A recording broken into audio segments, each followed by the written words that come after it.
Senior Fellow of the Estonian Foreign Policy Institute at the International Center for Defense and Security in Tallinn and former head of the Russia and Eurasia program at Chatham House, Mr. James Sherr, is on the line with us. Hello, Mr. Sherr. It's a pleasure to have you with us. Hello. It's a pleasure to be with you again.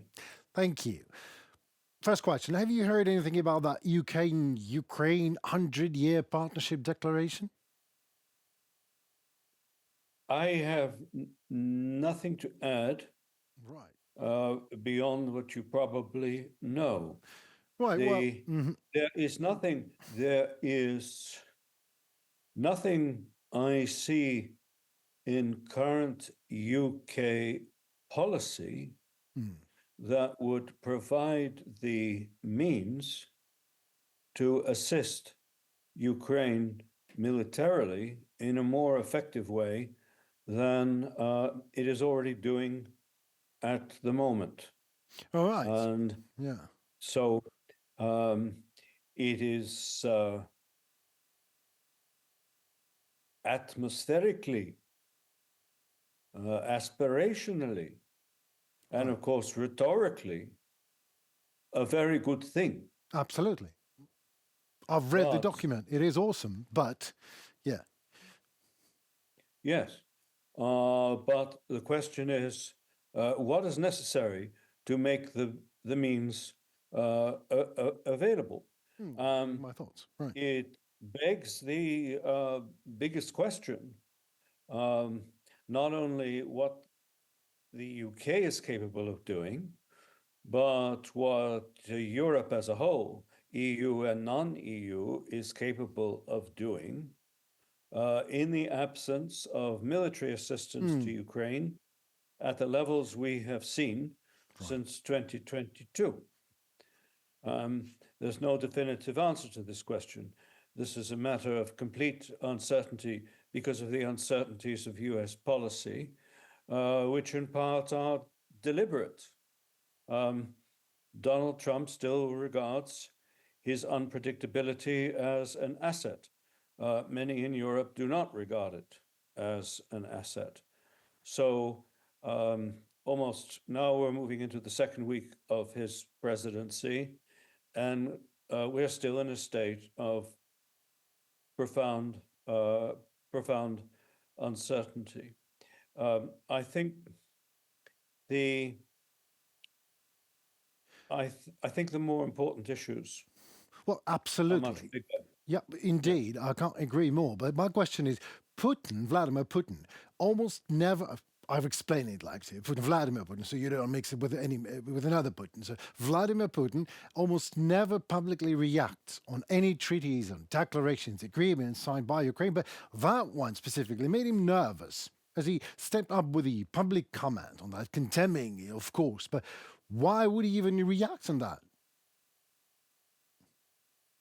Because he, like most of the Russian establishment, are prisoners of the view that UK policy is simply an arm of US policy.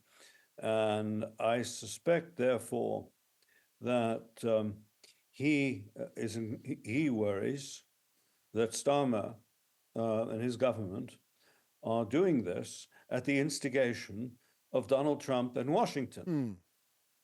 I myself regard that suggestion with utmost skepticism, but this is a deeply ingrained Russian view. Absolutely. Of the UK. Right. Okay, so talking about Trump and his ultimate tone of voice when addressing Putin.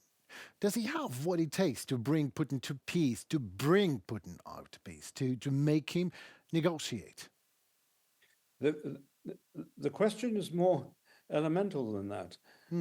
Does he possess the knowledge and the intellectual qualities and discipline that are essential to understand the opponent and make good and reliable judgments? The biggest problem is not so much Trump's determination that there should be a ceasefire, an end to the fighting as quickly as possible. This is something in principle I think President Zelensky genuinely wants. He's not just pretending to want it. The questions are under what conditions this can happen. And the biggest danger is posed by the fact that without exception, Putin and every leading Russian official couple a ceasefire with conditions for a peace settlement. And this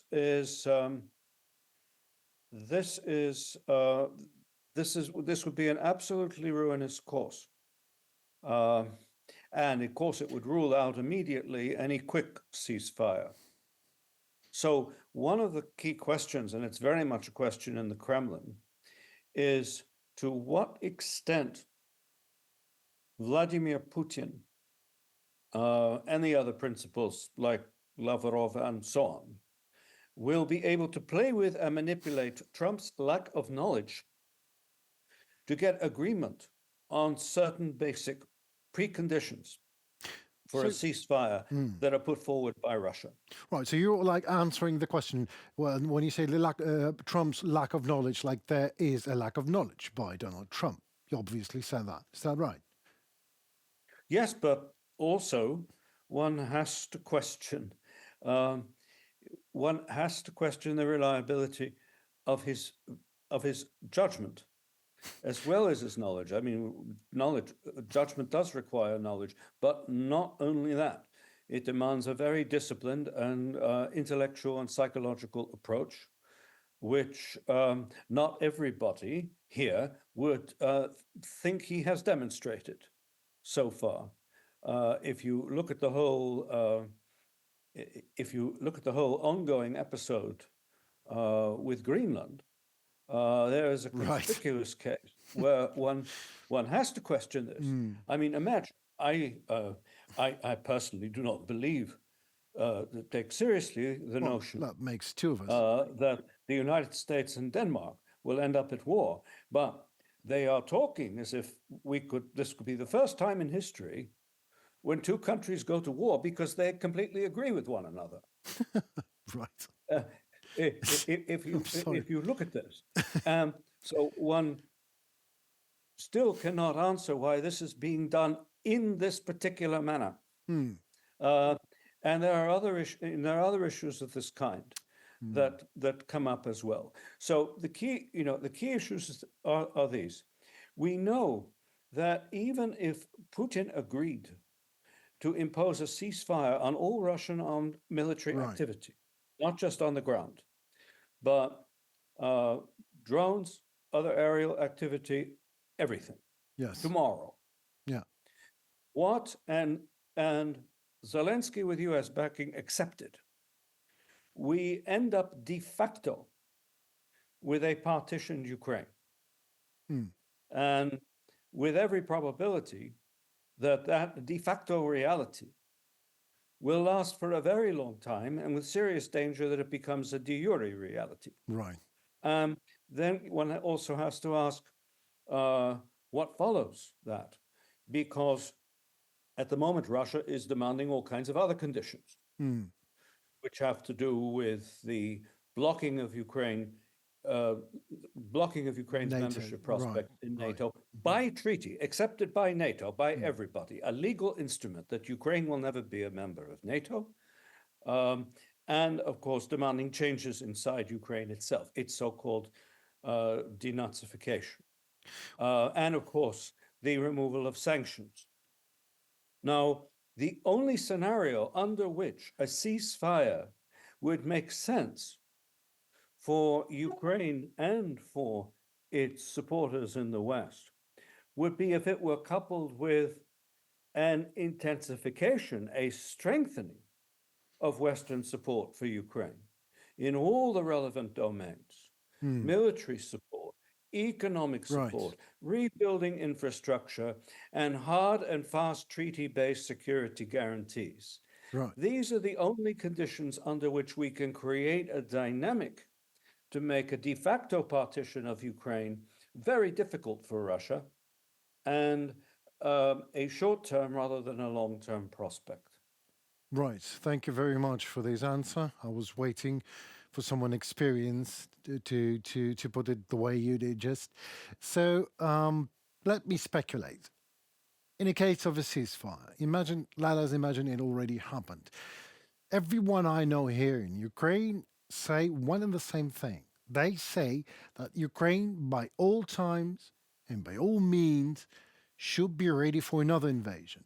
Whether it happens or not, but Ukraine should be ready. Like living to Russia, that's what it takes. Living next to Russia is to be ready for another invasion, another war. Would you agree to that statement? Well, yes, but I'd put this more broadly.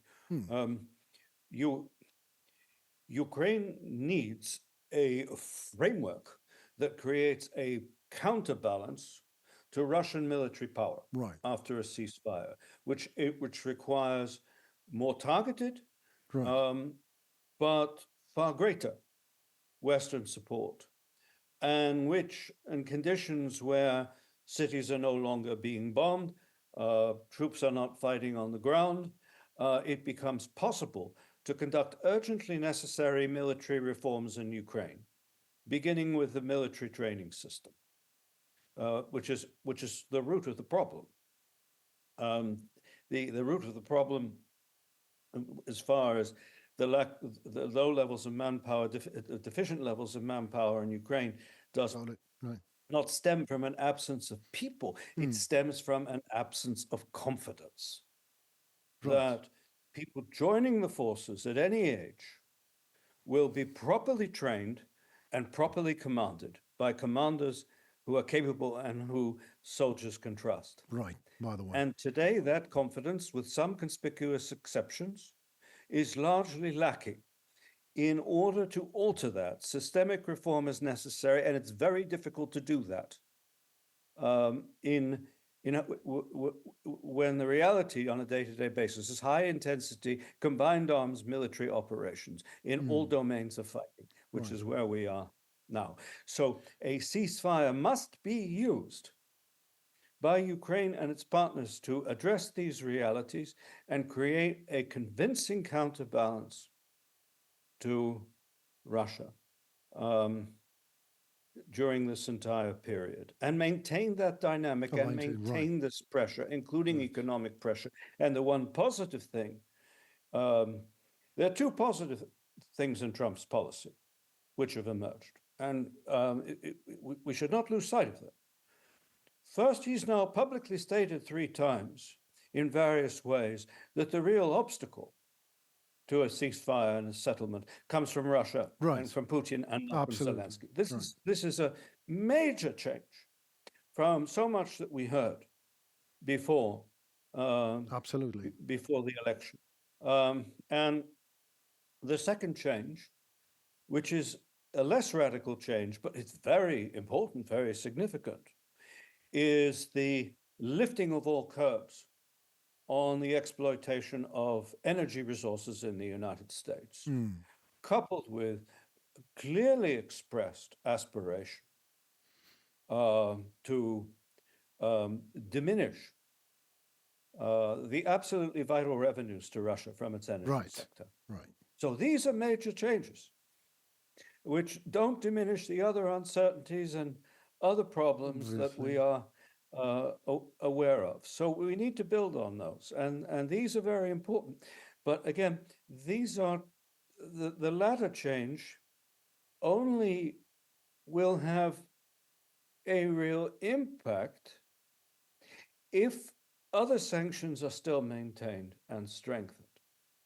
If on the one hand you have an energy policy that's unfavorable to Russia, but you remove all kinds of other sanctions, where are we exactly?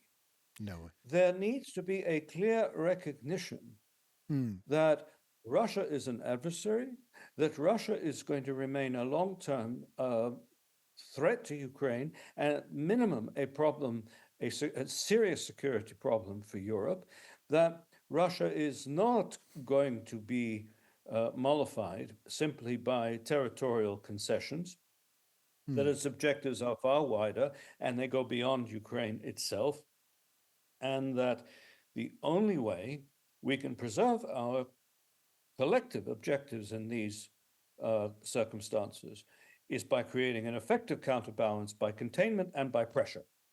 So it is like Simple as that. pardon me for interrupting you. So it is like Ukraine and Europe are uniting, and it's like the same, all the same. It is the same, one and the same framework we're talking about here. Is that right? I think the security framework is Right. identical. Yeah, the security framework. Sure. But the problem arises because it is still the case, and I suspect always will be the case, that different member states of the EU and NATO interpret this security challenge in somewhat different terms. But the number of European states who would accept the proposition I just put to you about Russia and what is needed, I would say that now constitutes a majority of member states in NATO, a clear majority of member states in NATO, whether they're in favor of bringing of NATO membership for Ukraine or not. And that's an important reality. But it's not universal. But the security problem is a common problem for both Ukraine and the West. And I hope your audience is aware, for example, of what has been happening over the past 2 years in the Baltic Sea with the cutting of electricity cables Right. and electricity connections and energy cables and so on.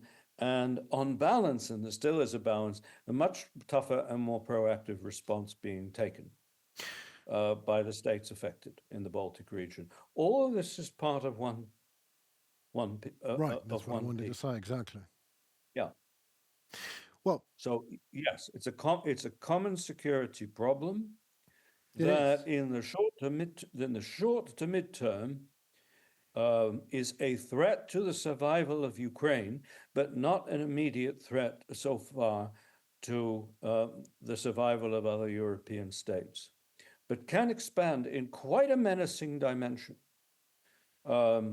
in the Baltic region, in Poland, and elsewhere, to pose Absolutely. very acute threats Yeah. that are Well, difficult for us to address without major changes in resources. And that's the third positive factor in Trump's policy. He's now demanding that other NATO states devote 5% of GDP to defense spending. which is Well, quite as fair, if you ask me. Zelensky said, yeah, as Zelensky said at Davos, that's wonderful. Well, yes, it should be done. And of course, this is typical Trumpian rhetoric because we understand he will be happy with 3.5%. So would I. But so should we be. But all of this is necessary. And unfortunately, it has required roughhouse language and real threats to get a lot of allies to take this seriously. Not where I am sitting in Estonia, where defense expenditure is almost 4.5% of GDP Mr. Sherr, now, and in Poland it's 4.5%. Absolutely. I was born and raised in Latvia. So, Latvia, Estonia, Lithuania, Baltic states, we've been there in Soviet Union, and we don't want to go there again. That's why. So it's very, very simple answer to your question that was embedded in your. We don't want to go there. Forgive me for interrupting you. We don't want to be in a gray zone either. Yeah, true. Absolutely. Which is where Putin wants to put us. No. Where you start to make distinctions between levels of security in NATO, where we start to talk about the phased withdrawals and disarmament from certain parts of NATO, where we start to talk about, as the Russians have been trying to do for years, Right. different zones of tension inside NATO. It's like tearing apart. Right. Indivisible, cohesive whole. Right. We don't want to be there. And if we end up in this kind of gray zone again, then everything else starts to unravel, even without